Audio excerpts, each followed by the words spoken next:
Bienvenidos a todos a esta hora imaginaria de este programa imaginario, de este país imaginario, para comprender al mundo. Si hay una cosa que hemos insistido y reiterado, son la preocupación por los niños, que también nos lleva a la preocupación por los adultos, porque los niños y los adultos hacen un sistema en donde esa dinámica va a ser muy decidora al momento de que los niños devengan en adolescentes, en adultos y en personas y ciudadanos también. Por tanto, hemos querido empezar a desarrollar una línea de capítulos con una invitada ya frecuente de la casa, del programa, y vamos a iniciar una escuela para padres donde vamos a ir viendo algunas temáticas capítulo a capítulo que puedan ir ayudando a que la crianza de los niños sea lo más sano posible y que los adultos también mejoremos nuestras competencias parentales para poder generar seres humanos más sabios que puedan aportar al mundo. Así que vamos a tener con mayor frecuencia a nuestra invitada Danae Cerda del Observatorio de Salud Mental de Chile. Bienvenida, Danae. Muchas gracias, Sebastián. Sí, vamos a empezar a hacer toda una escuela para padres, ¿cierto? Como tú bien dices, para poder apoyarlos, ¿cierto? En su parentalidad, mejorar la parentalidad positiva, desarrollar lo que es, qué no es, qué es lo que hay que hacer, qué es lo que no hay que hacer, lo cual es difícil, pero no imposible, ¿ya? Exacto. Entonces también voy a aprovechar de invitarlos a que se suscriban al canal de YouTube y también nos dejen comentarios en nuestro canal de preguntas o temáticas que quieran que vayamos refiriéndonos con Danae, y así vamos pudiendo establecer una conversación con la gente que nos ve y ir ajustando un poquitito los contenidos. Nosotros leemos todo siempre, y así que anímense a escribir, a suscribirse al canal y vamos a ir interactuando capítulo a capítulo. Danae, ¿por dónde podemos empezar a agarrar una escuela para padres? Sí, bueno, lo primero que tenemos que visualizar es la necesidad de desarrollar el aspecto socioemocional en nuestros niños, ¿ya? ¿Cómo lo hacemos? Primero tenemos que empezar desde los más chiquititos, ¿cierto?, a que ellos identifiquen cuando se sienten de una cierta forma, ¿ya? Por ejemplo, si se sienten tristes, saber que identificar y diferenciar la tristeza de la rabia, que se confunden mucho cuando son pequeños y de hecho incluso cuando son más adultos, ¿bien? Cuando ya las personas crecen y no han desarrollado una conciencia emocional, entonces eso se mantiene en el tiempo, ¿ya? Y se da mucho, por ejemplo, en los hombres, que muchas veces le han dicho no tienes que llorar, ¿cierto? Y eso desde lo social se ha visto como de alguna manera reprimido, ¿bien? Entonces tenemos que hacer ese cambio en nuestros niños, que ellos reconozcan primero que todo cómo se sienten, ¿ya? Con cada uno de los aspectos. También podemos ahí hablar un poquito acerca del tema de la escala parentalidad positiva, ¿ya? Que tiene que ver con diversos factores. Uno de ellos es el tema de las emociones, hay otros que tienen que ver con la toma de decisiones, hay otro también que tiene que ver con cómo afecta la vida personal del adulto en el niño o la niña. Bien, entonces todos esos aspectos están visualizados, ¿cierto?, en afirmaciones. Esta escala de parentalidad positiva la pueden buscar, de hecho está disponible en Google, lo pueden buscar, y las personas se llama E2P, ¿ya? Escala de parentalidad positiva.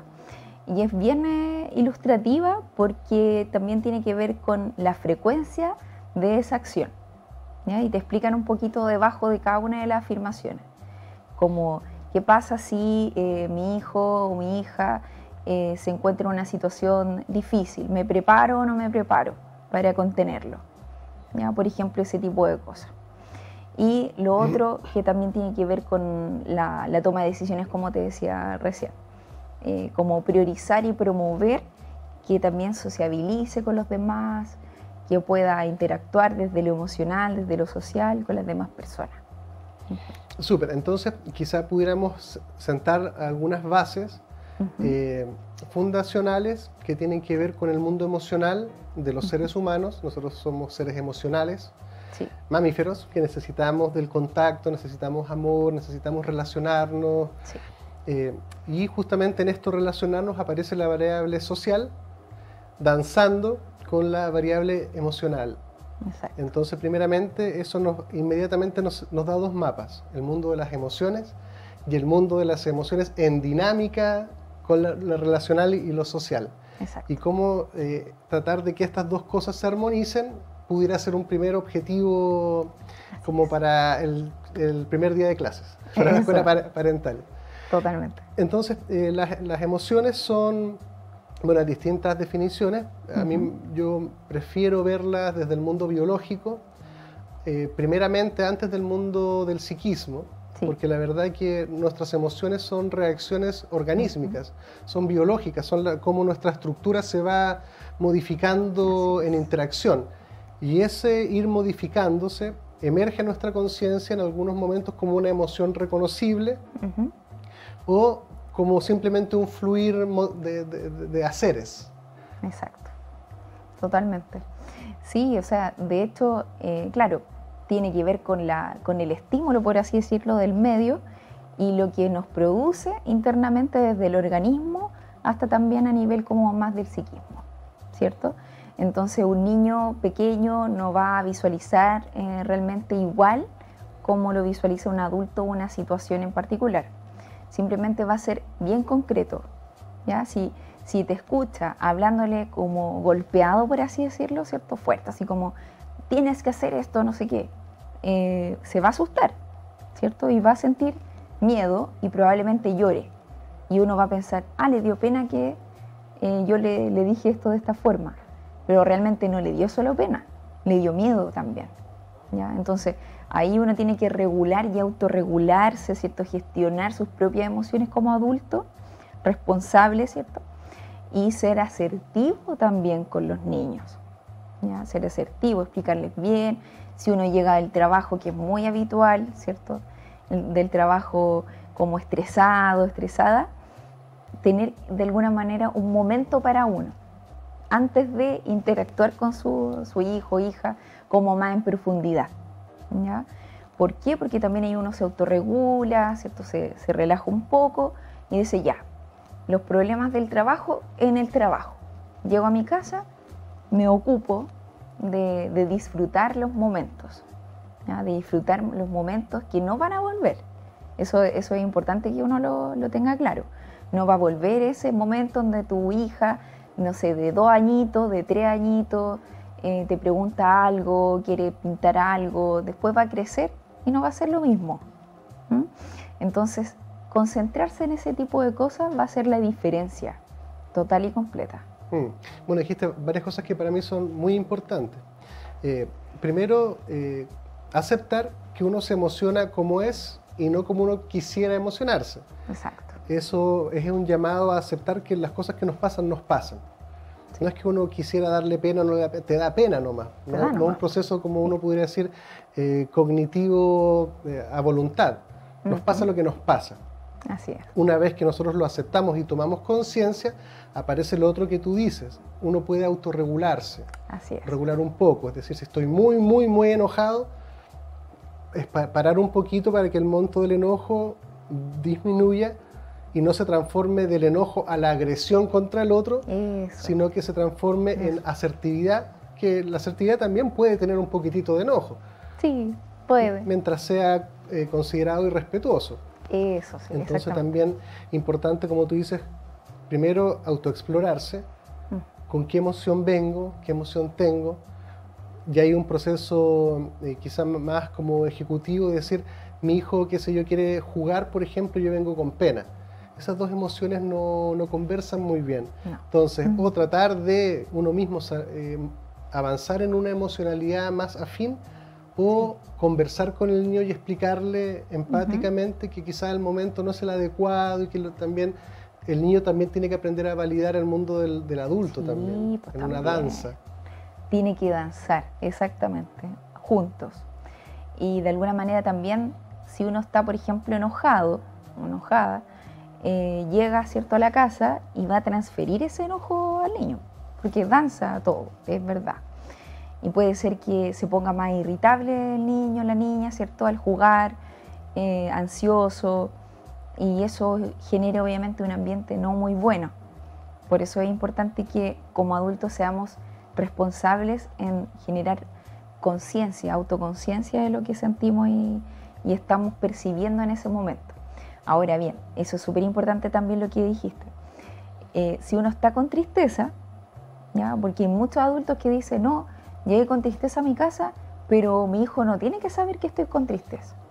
No, tengo que estar alegre.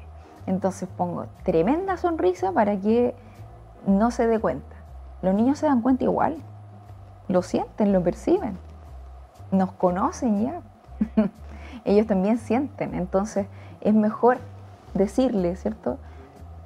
Hija, no sé, hijo, mire, no vamos a jugar al tiro porque la mamá o el papá está un poquito triste. ¿Cómo es eso? Va a preguntar. Mira, la tristeza o la pena, ¿cierto? Cuando, por ejemplo, y ponerle un ejemplo obviamente acorde a la edad, ¿cierto? Eso es fundamental. Súper importante, porque no le va a explicar, no, mira, lo que pasa es que hoy día que están matando niños en Ucrania y lo están descuartizando. Claro, lo están descuartizando, no, es muy, muy fuerte eso, le vamos a generar ahí quizá un trauma después. No, le explicamos así como si yo, por ejemplo, quiero hacer algo y justo no me resultó, ¿cierto? Por ejemplo, yo quería algo que sea, por ejemplo, de un niño de 5 años. Quería tomarme un yogur y no estaba el yogur del sabor que yo quería. Y entonces me sentí triste, pero a la vez me enojé, ¿ya? Entonces, cuando te pasa eso, a mí también me ha pasado, pero con otras cosas, ¿ya? Eso es importante porque el niño puede empatizar con experiencias propias de él. Sí. Y también es importante este llamado de la honestidad, porque si uno quiere engañar al niño, porque es una forma de engañarlo. Si sí. yo estoy triste y hacerle creer que estoy alegre, no. Lo estoy tratando de engañar. El niño se da cuenta de la inconsistencia entre lo que estoy diciendo y lo que estoy transmitiendo. Eso. El niño sabe que algo quizás no descubra que lo estoy engañando, pero algo le queda como una sensación rara que en el tiempo puede cuajar en un aprendizaje de que debo ocultar mis emociones. Así y que hay emociones buenas y emociones malas, que el niño aprende a falsearse a sí mismo. Buen punto ese, las emociones buenas y las malas, que eso hasta el día de hoy es un tema, es un tema porque las personas evitan sentir, por ejemplo, tristeza o llorar, porque si lloran, entonces eso quiere decir que automáticamente se convierten en personas débiles, y es totalmente lo contrario, o sea, hay cero educación emocional al final, porque claro, los adultos también tenemos mucho que ver con eso, ¿ya? Tenemos que ver con eso en el sentido de que si nosotros estamos ocultando, como el ejemplo que dimos recién, si nosotros ocultamos, ellos también aprenden a ocultar así como lo malo, así entre comillas. ¿Qué es lo malo? Sentirse triste, enojado y todo eso. Entonces tengo que ocultarlo y hacer como si nada. ¿Por qué? Porque tengo que ser de alguna manera responsable, tengo que asumir ciertas cosas, ¿cierto? Y tengo que seguir adelante y jugar y seguir jugando y hacer mis cosas y hacer como si nada. Y eso lo va a replicar después en su vida adulta. Por ejemplo, cuando tiene que ir al trabajo, ¿ya? Tiene que ir al trabajo y llega hacia el trabajo así, esto sonriente. Hay mucha gente así, mucha gente, de hecho la mayoría yo creo. Llegan al trabajo, están así totalmente normales y todo, pero por dentro están pero pésimos. O sea, si tú empiezas a preguntarle a esa persona cómo se ha sentido, qué ha hecho, qué ha sucedido en su casa, por ejemplo, sueltan todo, pero no frente al resto. No hay ahí, y no tiene que ver con la autorregulación, porque obviamente sí, uno se tiene que adaptar al contexto y todo, tiene que ver con reprimirlo, ¿cierto? Sostener ese llanto, esa tristeza, esa pena. Entonces después dicen, no sé por qué mi hijo, mi hija, de repente llegó y explotó, si ella siempre ha sido muy feliz, ha sido una niña alegre, un niño alegre, no entiendo por qué explotó en esta rabia que le ha dado ahora que es adolescente. Piensan que es solamente la adolescencia, pero nos están observando a ellos como padres o madres. Claro, y de ahí viene nuevamente esta danza de que en la medida que el adulto haya tenido un adecuado aprendizaje, formación, crianza, qué sé yo, que primero normalice las emociones. Sí. Eso nos pasa, no es que nosotros queramos definir cómo vamos a vivir el día o cómo vamos a reaccionar ante lo que nos va pasando.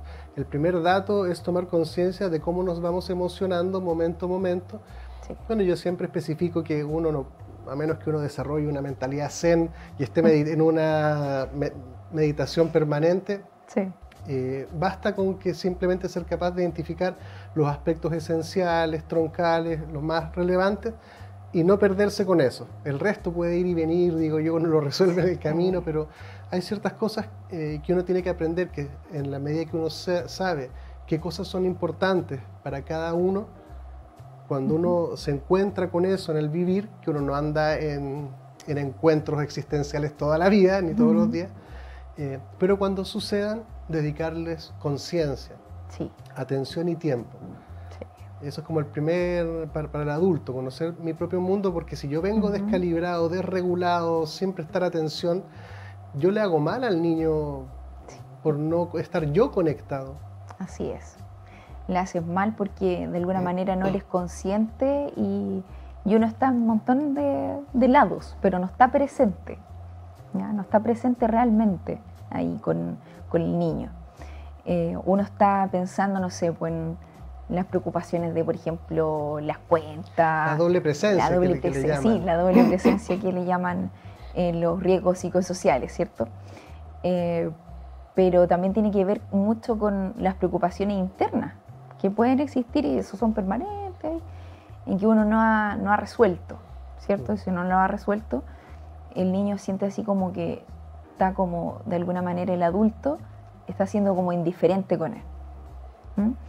Y eso empieza a calar hondo en el psiquismo del propio niño. Entonces después se vuelve evitativo de su papá, de su mamá. Y después el papá y la mamá dicen, ¿y por qué se volvió como que me evita? No sé, como que me odiara. y no se cuestionan, o a lo mejor no se dieron cuenta tampoco, que en su momento ellos no estuvieron presentes realmente ahí. Solamente estaba su cuerpo.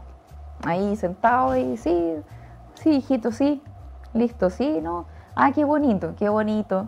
Y en el celular, que pasa mucho ahora. No, ahora yo creo que esa es una temática. Uf, terrible. Yo creo que eso hay que profundizarlo un poquito más. Deberíamos tener una clase más adelante específico de eso. Sí, sí. Es que hay mucha adicción también a los celulares. Sí. Está bien sí. complicado. Hagamos un capítulo particular porque eso le vaya haciendo doble clic y es un océano para allá. Sí. Entonces mantengámonos por ahora en las emociones. También es importante mapear, comprender que las personas somos distintas. Todos somos distintos. Lo normal en el ser humano es ser distinto, no es ser igual. No es ser igual, exacto. Nos vamos hacia ser iguales, vamos a aceptar que somos diferentes, ese es el camino. Hay gente que tiene un carácter, un temperamento que es mucho más hacia adentro. Sí. Es decir, vivo casi, bueno, voy a poner los polos para que sea más claro el ejemplo. Hay gente que simplemente se pregunta o se da cuenta de lo que le está pasando y sale al mundo a hacer lo que, desatendiendo al otro. Sí. Y hay otras personas que viven tan pendientes del otro que se olvidan de sí mismas. Sí. Y ahí están los polos. Cada uno de esos caracteres tiene ciertas dificultades para desenvolverse en lo social, en lo relacional. Sí. Entonces, primeramente, tratar de preguntarse, ¿yo reacciono más hacia lo que a mí me pasa?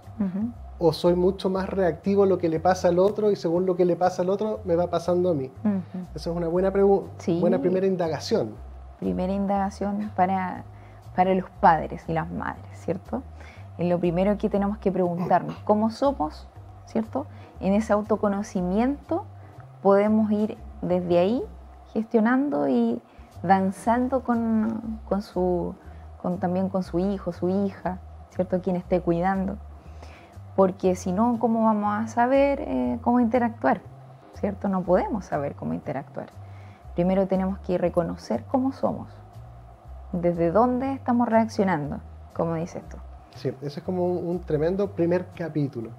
Esto de conocerse a sí mismo en el tiempo, uno puede aprender o darse cuenta, uno lo observa en la diversidad del mundo. Hay gente, por ejemplo, que su emocional es como que salta de un lado para otro y hay otra gente que se queda pegada.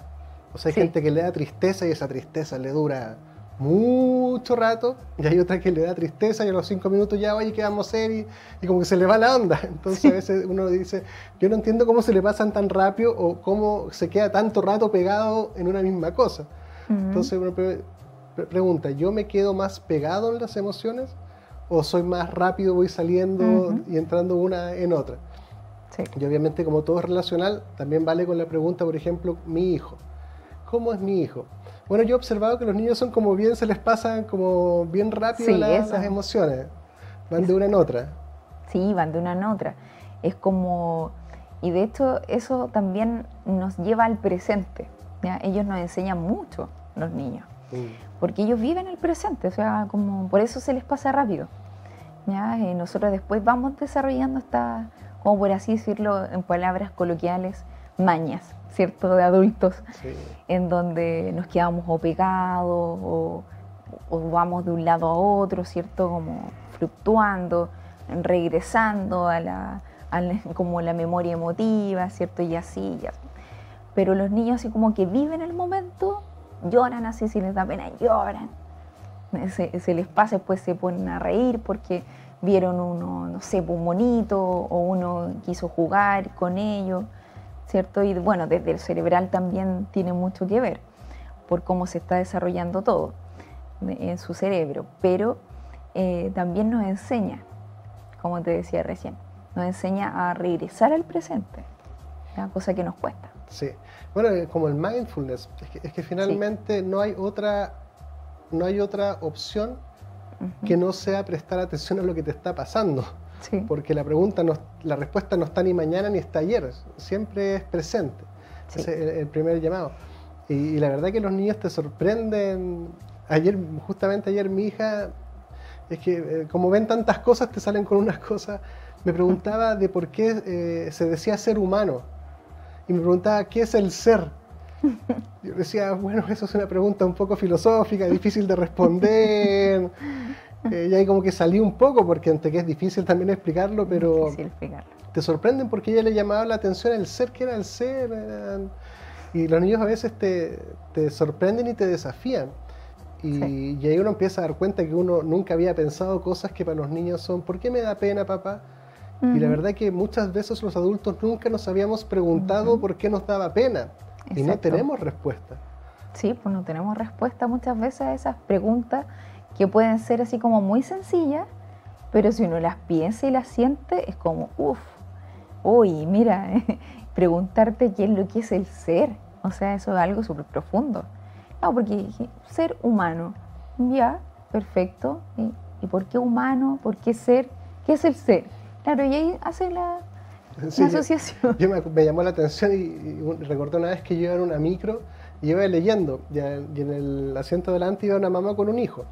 Y bueno, en psicología se describe que hay como una etapa en el desarrollo de los niños que es como la etapa del por qué. Sí. ¿Por qué esto? ¿Por qué esto? Bueno, yo venía bien atento, que el niño le iba mirando por la ventana y le preguntaba a la mamá, ¿por qué esto? Mamá, ¿por qué esto? Pero lo que más me llama la atención es que en algún momento el niño como que queda como asombrado, ¿sí? Y dice, mamá, ¿por qué? ¿Por qué? Y ahí fue como la meta pregunta. Bueno, estudiante de psicología, ¿sí? Claro, que el niño llegó a asombrarse de por qué preguntaba tanto por qué y era por qué. Exacto. Anda a responderle esa pregunta, ya tienes que ser filósofo, pero los niños se sorprenden de la vida. Y una de las gracias que tiene el asombro es que aparece como el ser de, bueno, esto es como ya Heidegger, pero el ser del ente, o sea, cuando uno se asombra de que aparezca lo que es. Que un faro sea un faro, es como decir, es un faro. Es un faro, claro. Y ves el ser del faro, eso es lo que te emerge a tu conciencia, tú quedas como, y a los niños les pasa mucho eso. Sí, cierto. Se sorprenden. O sea, todo los sorprende, todo es algo nuevo, ¿cierto? Es bien estimulante como para ellos cualquier cosa, ¿ya? Entonces, claro, este niño así como hizo esa meta pregunta tan profunda, ¿cierto? Y la mamá, ¿qué le habrá contestado? ¿Tú escuchaste lo que le contestó? No, creo que le cambió el tema porque... Fue demasiado. Sí, demasiado no, eso ya era como que la cabeza de la mamá de haber sido... Porque la mamá venía con un desempeño súper óptimo. Le respondía a todo lo que el niño le preguntaba. Porque le pregunta, mamá, ¿por qué el perro va caminando? ¿Por qué el niño va para allá? Mamá, ¿por qué Y la mamá iba y de repente... Ahí le hizo jaque mate, ya comprensivo. Hizo jaque mate, claro. Comprensivo. Pobre mamá. Nadie está preparado para ese tipo de preguntas. Que hoy le preguntó eso, que hoy que hace calor, le he dicho así como... Claro, aquí nos bajamos. Así. Aquí nos bajamos, en la próxima. Oye, tenemos que ir a un breve spot, pero me gustaría volver en una cosa que es re importante, que tiene que ver con la relación entre la emoción y la razón. Sí. Eso es una tremenda relación para explorar. Sí, muy importante. Quédense con nosotros y volvemos en un minutito. En Clínica Gastrosalud contamos con equipos médicos de excelencia y tecnología de punta para garantizar salud y bienestar a un excelente costo. Contamos con servicios médicos integrales especializados en tratamientos gástricos y programas completos para la obesidad. Realiza tus reservas de hora en la página www.gastrosalud.cl. En Clínica Apoquindo contamos con una infraestructura de primer nivel para ofrecer servicios de instalación de balón gástrico, pellet antialcohol, cirugías plásticas reconstructivas, cirugías estéticas, kinesiologías, psicología, psiquiatría, nutricionista. Visítanos en www.clinicapoquindospa.cl. Clínica Medical Home, líder a nivel nacional en hospitalización domiciliaria y servicios ambulatorios para pacientes agudos, subagudos y crónicos. Clínica Medical Home entrega a su disposición experiencia y trayectoria en salud a través de servicios especialmente pensados en las necesidades de cada persona, adaptando el concepto de comodidad a sus instalaciones y residencia mediante altos estándares de calidad. Visítanos en www.cmhchile.cl. Clínica Medical Home. En Logan Abogados contamos con profesionales altamente comprometidos con los intereses de nuestros clientes. Nuestro staff está capacitado para entregar mucho más que una asesoría integral y especializada, pues buscamos proporcionar la tranquilidad que sus intereses merecen y necesitan. Visítanos en www.logan-abogados.cl. En Clínica Nueva Costanera trabajamos día a día por tu salud y la de los tuyos. Contamos con una amplia trayectoria entregando salud y bienestar con servicios médicos integrales, gastroenterología, endoscopía, pellet antialcohol, programa de balón intragástrico, bioimpedenciometría, entre otras prestaciones. Visita nuestra página www.clinicasnuevacostanera.cl e infórmate de todas nuestras prestaciones.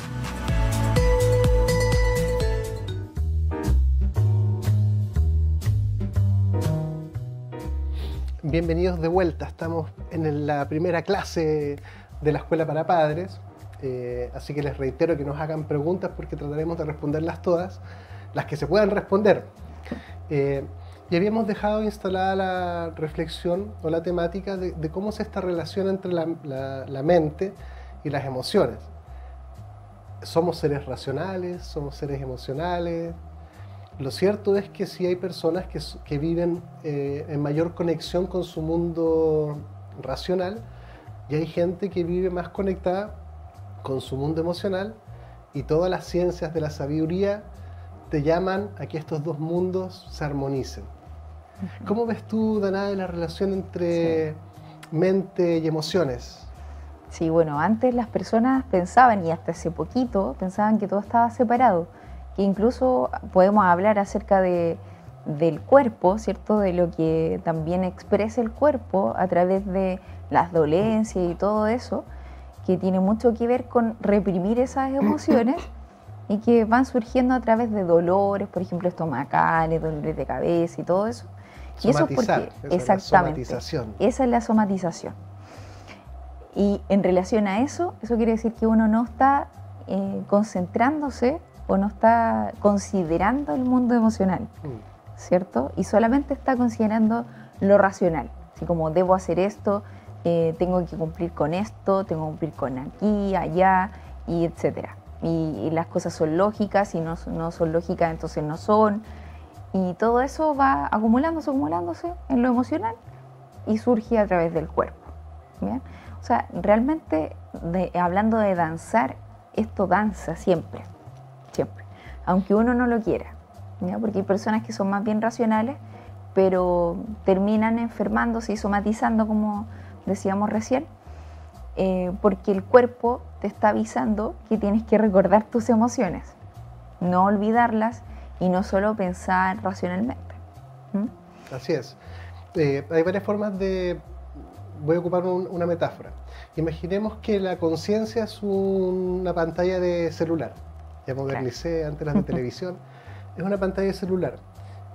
Hay gente que ve todo el día el canal racional en su televisión, que es su pantalla, que es su conciencia, y obviamente solo considera ese aspecto, e incluso gente desarrolla muy buenas habilidades adaptativas, porque incluso racionalmente sabe que el otro tiene emociones, entonces racionalmente sabe que debe preguntarle, y una vez que lo escucha sabe que según lo que le responda debe hacer lo siguiente. Pero es decir, todo lo traduce a lenguaje racional. Hay otras personas que ven todo el día el canal, la pantalla, emociones. A ellos les cuesta más integrar el dato racional que el racional lo emocional. Ahora, el racional hace un sucedáneo utilitario de la emoción del otro, y el emocional está viendo este capítulo de las emociones todo el día.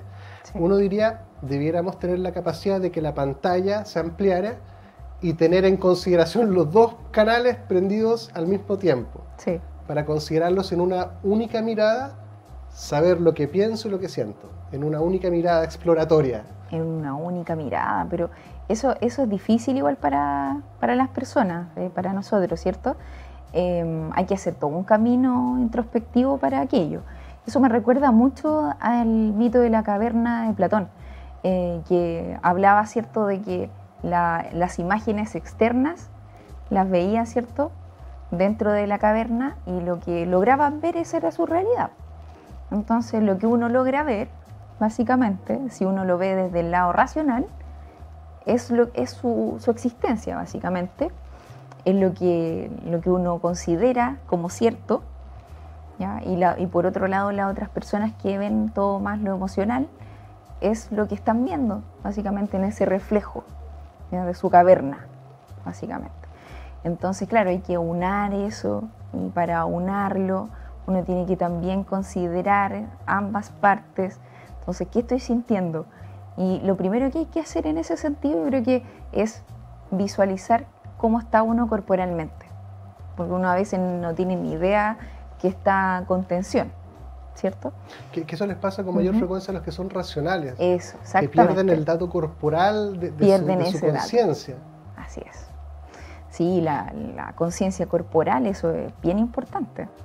Claro, pero las otras personas, como por otro lado, que son más emocionales, todo les pasa, pues todo lo sienten. ¿Ya? Todos lo sienten, es como, hoy no, desde el frío al calor, todos son mucho más sensibles al entorno, ¿ya? A los estímulos ambientales, a las otras personas, a la mirada, a cómo me lo dijo, ¿ya? ¿Qué es lo que me dijo? Todo eso.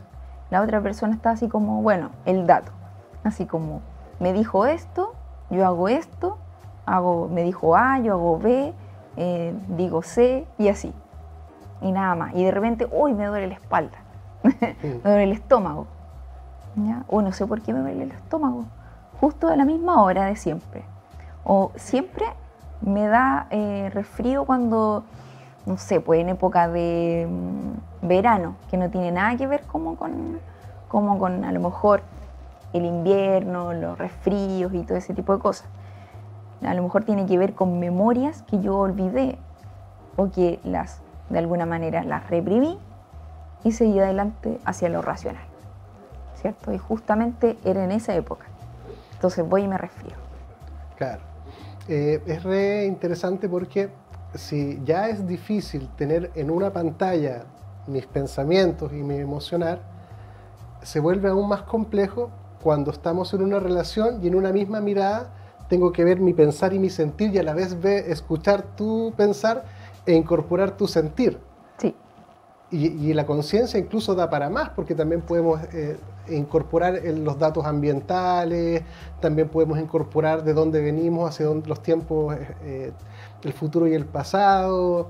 Me gusta esta como definición de los budistas, que como que la conciencia es como un vacío fértil. Cierto. No es que tenga un contenido predefinido, sino que refleja todo lo que uno puede considerar. Y por eso en algunas corrientes, por ejemplo, psicológicas como los humanistas transpersonales, hablan de la expansión de la conciencia. Es decir, que en nuestra conciencia ingresen la mayor cantidad posible de información. Eso ya es un modelo medio matemático, pero de conciencia, de ser consciente de la mayor cantidad posible de elementos, claro, cosa que mi comprensión sea lo más abarcativa posible. Totalmente. Sí, es que eso igual es bastante complejo, ¿ya?, para la mayoría de las personas, porque de alguna manera no están conscientes de sí, ¿cierto? De su existencia propiamente. Y yo diría que por defecto esa es la mayoría de las veces. Si uno no hace nada, que es la mayoría de los casos, uno queda en cierta ignorancia de sí mismo. Y yo creo que eso es lo común. Eso es lo común. Sí, el 90-10, por lo menos. Sí, la normalidad, así como de lo común que se expresa en la población. Yo creo que a nivel mundial incluso, ya, a no ser que sean, claro, budistas, ¿cierto?, que tienen mayor conciencia, desarrollan esa parte, ¿cierto? En ese ámbito son mucho más evolucionados, ¿ya?, en relación a su conciencia. Claro. Del presente, de la respiración, de cómo está su cuerpo, cómo está su mente. El hecho de que ellos pueden meditar, ¿cierto?, y vaciar, ¿cierto?, su mente, concentrarse solamente en su respiración, en el presente, en lo que están sintiendo, pero dejar todo de alguna manera tranquilo, la mente tranquila, neutra, tener esa posibilidad, o sea, es otro nivel. Sí, de todas maneras eso es una práctica. Sí, de ahí una práctica. También estamos viendo un fuerte incremento por ejemplo, en el mindfulness, incluso hasta en las empresas, en los colegios, en distintos ámbitos está de moda el mindfulness, que es una forma de meditación. Hay meditaciones activas, pasivas, con mantras, fijando la mente, vaciándola, qué sé yo, vipassana. Hay un montón de tipos de meditación, pero finalmente tiene que ver con que yo sea capaz, como algo que uno cosecha en la práctica de estar más presente, de saber lo que me pasa. Claro. Y de ahí seguir avanzando, porque saber lo que a mí me pasa es necesario, pero no es suficiente, porque como somos seres relacionales, también necesito saber qué le está pasando a mi hijo, por ejemplo. Eso. Y también enseñarle a mi hijo a que él también desde chiquitito sea capaz de responder cómo te sientes. Exacto. Y por qué te sientes así. Luego de eso, cuando uno trabaja eso, la siguiente pregunta debiera ser: ¿y qué quieres hacer con eso? ¿Qué es lo que tú quieres hacer? Por ejemplo, estoy enojada porque mi compañera me pide la goma y siempre se la lleva para la casa. ¿Cómo te sientes? Me da rabia. Ya, ¿cómo se siente esto? ¿Qué sé yo? ¿Qué te gustaría hacer? ¿Te gustaría conversar con la niña? ¿Te gustaría conversar con la profesora? ¿Te gustaría que yo conversara? Y esas preguntas son re importantes, como resaltar que muchas veces las conversaciones moldean mucho al ser. Sí, totalmente. Y en esas conversaciones en particular surge la idea y la necesidad de no infantilizar a los niños, ¿ya? De alguna manera, claro, respetar su etapa, pero igual preguntarle: ¿qué te gustaría hacer? Porque muchos adultos deciden por los niños. Claro. Deciden. Que merma la autonomía. Así es, merma la autonomía. Por ejemplo, cosas tan sencillas como: voy a ponerme tal cosa, ¿cierto?, dentro del abanico de posibilidades que pueda uno tener para que el niño o la niña se vista. Decirle: ya, ¿quieres ponerte este color, este otro color, short con polera o polera con pantalón? que ellos puedan decidir, eso ya genera autonomía, ¿cierto? También que puedan decidir qué puedan hacer como solución y después también uno integrar otra solución posible, claro, y llegar a un acuerdo. Claro, ahí también es súper importante que los adultos seamos capaces de desde tomar conciencia, argumentar. Sí. Porque pasa mucho, por ejemplo, que quieren ponerse, no sé, un short y hace frío. Sí, no podemos. O quieren ir, no sé, medio desastrados y uno justo va a un almuerzo familiar donde van todos más o menos bonitos, qué sé yo. Entonces el niño dice, no, pero es que a mí me gusta así. Claro. Y por un lado alguien puede decir, yo soy tu padre y tú tienes que hacer lo que yo quiera. O mientras vivas en mi techo tienes que regirte por mis reglas. Pero por otro lado uno pudiera decirle, hijo, lo que pasa es que todos tus primos se preocupan, entonces te pido por favor que entiendas que esto es importante. Y ya cuando llegas, si quieres te lo puedes cambiar, me puedes hacer el favor. Esa interacción que no es estereotípica, no es que tienen que ser lo que yo dije, cada uno tiene que descubrirlo, pero le enseña al niño a argumentar, le obliga al adulto a tomar conciencia de por qué le está diciendo lo que le está diciendo, que es asombroso, pero muchas veces el adulto ni siquiera sabe por qué está haciendo lo que está haciendo. Es porque, ¿y por qué? Claro. ¿Y por qué yo lo digo? Claro, tienes que comer ahora. ¿Por qué? Porque yo lo digo, porque es la hora. Ya, pero... No. Eso es muy pobre. Sí. Es muy pobre. Hay que explicarle por qué, para qué.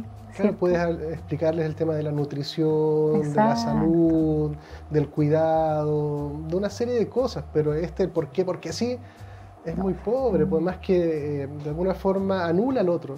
Porque cuando tú le dices porque sí, porque yo te lo estoy diciendo, el mensaje es tú no existes, lo que a ti te pase no me importa, así es. Porque yo ya he decidido, tú tienes que subyugarte.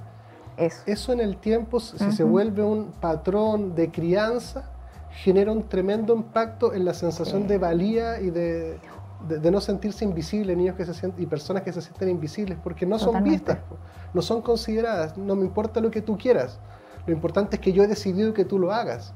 Sí, es como, claro, y muy buen punto ese, porque claro, ahí está la base de el por qué la mayoría de la gente tiene dificultades en la autoestima.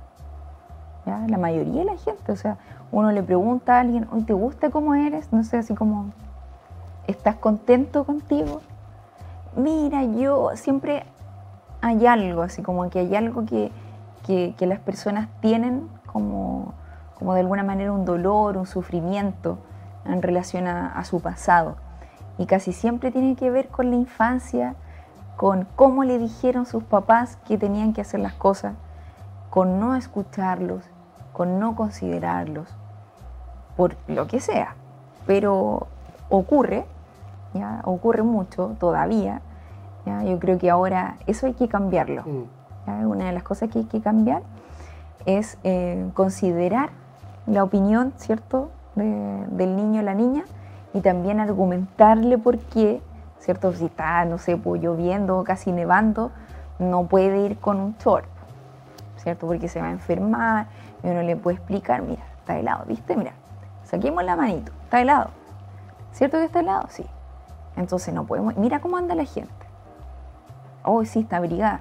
Entonces, ¿cómo deberíamos ir? Abrigados. Ah, ya, entonces son como abrigamos. estrategias parentales. Sí. Porque también a veces la pregunta que se pierde es preguntarle al niño, ¿y por qué quieres ir con short? Sí. Porque operan mucho los prejuicios. Sí. En el sentido de un prejuicio, un juicio anterior. Sí. Y a veces el niño te puede sorprender y dice, porque me gusta el color. Y en verdad el punto no era el short, era el color del short. Y tú le puedes decir, pero mira, ¿y este pantalón que es del mismo color te gusta? Sí, ya, y se soluciona. Y solucionado. O tú también lúdicamente tú le puedes decir, ¿y cuáles son los 3 colores que más te gustan? Me gusta el azul, el rojo y el amarillo. ¿Y qué te parece este pantalón amarillo que también es un color que a ti te gusta? Y los niños como que, sí. Ya, listo, ya, y se ponen contentos. Claro. Felices. Claro, porque pudieron elegir algo. Y fue considerado también lo que les pasaba, lo que querían, lo que creían, lo que pensaban. Sí. Y eso, un niño que se acostumbra a ser considerado, desarrolla una sensación de valía, de que valgo e importo, y por eso te voy a decir lo que te quiero decir, y por eso es importante que tú sepas que yo pienso esto, y Sí, Y desde de esas cositas empieza a emerger el ser humano adulto. totalmente, totalmente. Es tan importante lo que le transmitimos, ¿cierto?, a los niños, a las niñas, es relevante, porque esos niños y niñas van a ser adultos después y van a desarrollar todo eso que nosotros les entregamos, ¿ya? Y entonces, por eso es tan importante decirles que son importantes, que son valiosos, que son maravillosos, que pueden lograr todo lo que se propongan, ¿ya? Aunque uno sea, claro, como suena cliché el decir eso, pero realmente ayuda porque vas a formar niños y niñas que van a tener una buena autoestima, por lo tanto, si quieren estudiar algo, ¿ya?, lo van a querer estudiar, lo van a hacer y lo van a lograr. Claro, y porque van a creer en ellos. Y aprenden a poner límites, por ejemplo, Sí. que tiene que ver con el respeto, la dignidad, en las, por ejemplo, que se puede apreciar con mayor facilidad en las relaciones de pareja. Exacto. Donde, por ejemplo, una persona que no ha sido reafirmada con autoestima puede terminar simplemente introyectando la creencia de que no es importante lo que a mí me pase. Exacto. Entonces yo voy a hacer lo que tú decidas. Claro. Y ahí tú puedes llegar hasta la violencia intrafamiliar, donde hay gente que dice me lo merezco. Sí. Ha llegado a tal punto el sentimiento de que no valgo nada, que ya paso a lo negativo de que ya soy una porquería. Directamente me paso incluso más allá del que valgo 0, sino que valgo menos 40. Entonces incluso entiendo que me pegue. O entiendo claro, que me insulte, o entiendo que me garabatee, por ejemplo. Es terrible eso. Y todo eso pasa porque quizás los adultos o los que tuvieron las interacciones tempranas no se dieron cuenta, o quizás, que también pasa en esta cultura un poquito más patriarcal, que el autoritarismo del padre es como, el valor es que yo me haga respetar y que tú me hagas caso. Y si yo logro eso, me siento bien y soy un padre, buen padre. Claro, soy un buen padre, buena madre. Y en ese autoengaño que tiene egoico el padre, de que aquí se me respeta y se hace lo que se está dañando, es que mientras yo más atraigo hacia mí todo, el otro que se empieza a vaciar. Y después vive sintiendo que no lo van a considerar, que es fea, feo, que se va a quedar sin pareja, que no va a encontrar trabajo, que no se merece el aumento, que acepto que me traten mal, me postergo, avalo que me abusen de mí, qué sé yo, todas esas cosas, y vienen de cositas tan así domésticas. Claro, es que la sumatoria de todas esas veces podrían ser pequeñas, ¿cierto? Y que van aumentando, porque gradualmente eso va aumentando, ¿ya? En la medida que va pasando el tiempo, que uno lo permite, que uno no es consciente de eso, va aumentando el nivel de violencia a lo que uno también está dispuesto a aceptar, ¿ya? Y que también de alguna manera cree que se merece, incluso en esos casos de violencia intrafamiliar. Uno cree que se merece que esté siendo, no sé, violentado psicológicamente, físicamente, económicamente, ¿cierto? Todo ese tipo de cosas. No, es que yo me lo merezco porque no, es que él o ella trabaja mucho, ¿cierto? Y bueno, ahí podemos ir a todo un mundo, y desde el lado del niño, la niña, el ver violencia, por otro lado, también genera que la normalice. Entonces todo se soluciona así, y las relaciones de pareja también son así. Entonces cuando crezca también va a buscar inconscientemente a alguien parecido a esa relación de pareja que vio en sus padres, por ejemplo. Claro, entonces por eso es importante reiterar, la crianza se da en lo relacional, y también en los momentos en los que uno está más solo y puede reflexionar, conectarse, qué sé yo, pero digamos que somos relacionales eminentemente. Así es. Entonces primero, valorarme a mí mismo de la misma forma que valoro al otro. Sí. Por eso que hay gente que como que tiene prendida esto y apagada esa, o prendida esa y apagada esta, y uno trabaja el contrapeso. O sea, la persona que es desconsiderada, uno tiene que enseñarle, mostrarle, reiterarle que no es suficiente que tú quieras hacer algo, claro, para obligar que el otro lo haga. Exacto. Ni tampoco implica olvidarme de mí para complacer al otro. Exacto. sino que tenemos que honestamente y transparentemente mostrarnos Sí. lo que tenemos cada uno y considerar en nuestra pantalla de la conciencia estos dos mundos o tres mundos o cuatro mundos o plurimundos. Totalmente. No, totalmente, eso es así. Lo mejor que se puede hacer en esos casos es, como dices tú, ser transparentes y así lograr danzar en esas relaciones y poder de alguna manera expresar nuestras emociones, ¿cierto? Siempre asertivamente, ojalá, pero expresándonos. Claro, y eso en los niños se trabaja muy vívidamente cuando tú le preguntas, ¿cómo te sientes? Esa pregunta que parece tan doméstica como que una pregunta no puede cambiar el mundo, y efectivamente si uno reitera esa pregunta en el niño, después el niño te dice, papá, me da pena que me grites. Sí. Papá, siento que no me quieres cuando yo no aprendo. Y los niños después se acostumbran a que eso es importante, entonces después te lo entregan. Te lo entrego. Espontáneamente. Papá, tengo un poquito de pena. O papá, no quiero jugar ahora porque en verdad me siento un poco triste. O, qué sé yo, no, tengo ganas de jugar sola, no te preocupes. Y eso es fundamental, preguntar nomás cómo te sientes, por qué te sientes así, qué te gustaría hacer, quieres que te ayude, prefieres hacerlo tú solo. Todas esas que finalmente se debieran transformar como en patrones de crianza, pudiera describir patrones de crianza más sanos, más saludables. Exacto. Y patrones más insanos, o el hecho de no, por ejemplo, un niño, como lo reiteramos, si yo no le pregunto a mi hija, por ejemplo, qué es lo que ella prefiere, ella no va a desarrollar la capacidad de preferir en un mundo y se va a conformar con lo que le den, porque ella va a aprender que un otro es el que le da. Todas esas cosas empiezan en la adolescencia, se hipercomplejizan, pero cuando son chiquititos es bastante lineal. Tú les enseñas eso y lo aprendes, después te lo dicen. Exactamente. Por eso hay que aprovechar mucho el presente con los niños, de enseñarle todo lo que se pueda, ¿cierto? Desde la práctica, desde el accionar, ¿ya? No solo en las palabras, porque ellos también escuchan, ven, visualizan qué es lo que está haciendo también el papá, ¿ya? Porque uno también le puede decir, no, mire, usted no tiene que mentir, ¿ya? Por ejemplo, no es bueno mentir porque no es bueno. Y de repente llaman por teléfono a un familiar y la niña o el niño ve que le dice así como, no, yo no estoy, ¿cierto? No estoy, no, yo no estoy. Entonces, ¿qué aprende realmente? Que no es bueno mentir, pero ¿y por qué el papá miente? ¿Por qué la mamá miente? No quería hablar y miente. Nadie le explicó el contexto, porque a lo mejor si le explica, a lo mejor podría llegar a entender, pero comprenden realmente su acción. Entonces, por eso es tan importante como integrar el todo. Exacto, esto es como la metáfora de la pantalla, que en una misma pantalla están traslapados los mundos, porque el ser humano tiene la posibilidad de mentir y engañar.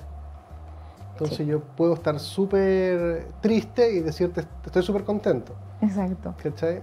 O estar así con el celular y decir, no, sí, sígueme contando si estoy súper interesado. Entonces, todo ser humano que observa se da cuenta de la inconsistencia de que por un lado te están diciendo una cosa, pero te están haciendo sentir otra. Sí. Y eso, si un adulto no se lo explica al niño, el niño queda con una sensación muy tensa o de mal sabor, por decirlo de alguna forma. Porque no entiende por qué el papá le dice una cosa, pero él se siente de otra forma. Y eso nosotros los seres humanos culturalmente nos hemos acostumbrado a eso. De hecho, por ejemplo, si tú le quieres explicar a un niño por qué es malo mentir, yo te aseguro que no es tan fácil responderlo. Más allá de que mentir es malo, o si eres religioso, le metías a Dios por ahí, pero, claro. Pero damos cuenta, por ejemplo, en este periodo electoral, de que hay poca sanción social por mentir. Cuando uno debiera decir, un mentiroso no debiera tener pantalla, un mentiroso no debiera tener un cargo político, un mentiroso no debiera ser profesor, una serie de cosas. Pero hemos acostumbrado que mentir es como... Pero cuando nosotros descubramos o nos demos el tiempo de entender que el que miente destruye el tejido social, y eso, cuando conectemos el daño que viene de ahí, nos pararíamos y no lo toleraríamos. Entonces también una conversación social también ahí. Totalmente, totalmente. El tema de la mentira es muy, muy importante para que, claro, eso es como un obstáculo que se coloca, ¿cierto? Al permitir que personas que son así estén centradas, ¿cierto? O concentradas en la sociedad y obstaculizan este entramado social, ¿cierto? Estas relaciones y las comprensiones también. Y rompen el tejido social, uno Sí. lo ve ahora en la polarización, bueno, históricamente la izquierda-derecha, Sí. hay un quiebre, no hay una integración en donde Sí. nosotros podamos aceptar que algunas cosas, preferencias, gustos, no, sino que hay un quiebre, están separados. Exacto. Y la mentira, una de las cosas que hace es que destruye la confianza.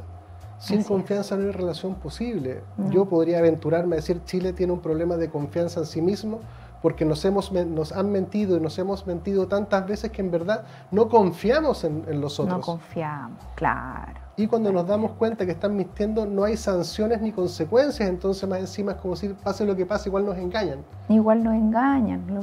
Entonces las personas ahí desesperan, se aprendían, ¿cierto? Así Se es. quedan ahí sentados. No, es que esto es lo que hay. No hay nada que hacer, ¿cierto? Las cosas son así. Las cosas son así.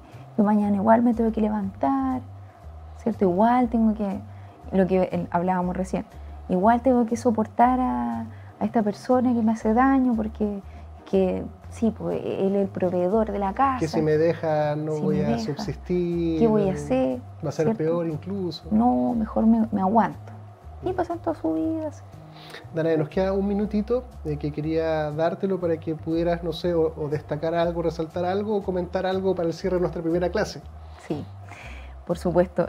La idea, y hago un llamado, ¿cierto?, a todos los padres, las madres que visualicen, ¿cierto?, nuestros capítulos en relación a esta escuela para padres, que sigan obviamente el canal en YouTube y que también estén visualizando de cerca, ¿cierto?, sus acciones, también se comprendan internamente, ¿ya? E intenten comprenderse para poder comprender a su hijo o su hija, ¿ya? Eso es muy importante, y disfrutar el presente, eso no hay que olvidarlo. Muchísimas gracias, Danae, por este primer capítulo, primera clase de la Escuela para Padres. También hacer el llamado para que sigan también al Observatorio de Salud Mental de Chile, que hacen un tremendo trabajo, también tienen live en vivo en Instagram y van entregando conocimientos que son muy útiles y súper complementarios también al espíritu de este programa. Así que dejarlos más que invitados, síganos en YouTube, suscríbase al canal, comparta y difunda, porque mientras más personas sepamos de esto, va a ser mejor para la sociedad. Muchísimas gracias. Muchísimas gracias a todos.